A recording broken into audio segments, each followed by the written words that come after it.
Homicide 86, Kennedy subway station. This time was a knife. There's been a lot of knives this year. We talk a lot about guns, but knives are a menace too. I think that's a dozen or so stabbings resulted in homicide. Any weapon used for the purpose of hurting someone else is going to be dangerous. And in this case, you're right, Joe. Another knife attack took place in a public setting. I'm glad that through cooperation of members of the community, we were able to make an apprehension. But still, a loss of life is something that is taken seriously, and it does cause alarm for members of the community. And our hearts go out to the families that unfortunately have to hear news like this. I'm devastated every single time I hear one of these, from the first one each year, and you sort of hope there won't be one in a given year, but that doesn't seem to be possible in a big city. And so each one affects me very personally. I mean, I sort of see it as part of my responsibility as part of a team with the chief and with a whole bunch of other people to try and keep this to zero if we possibly could.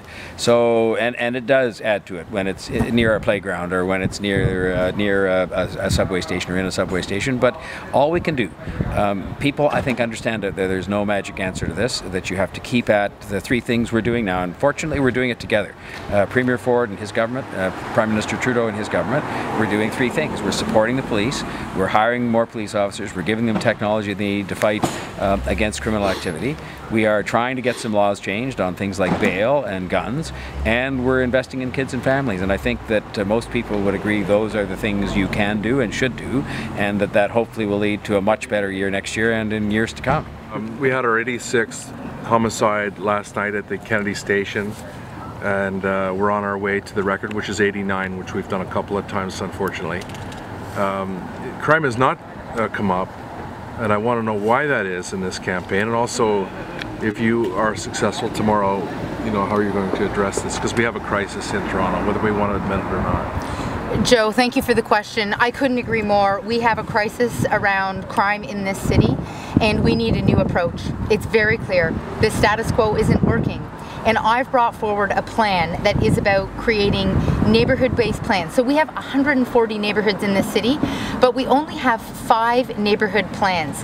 Now, the opportunity is to get police, working with the school boards, with local health, with interfaith organizations and United Way organizations in order to create a prevention-based approach. And part of this is about re-establishing respect. It's about re-establishing this respect between the police officers, the community organizations, and focusing on opportunities for youth who right now feel like crime's really the only option.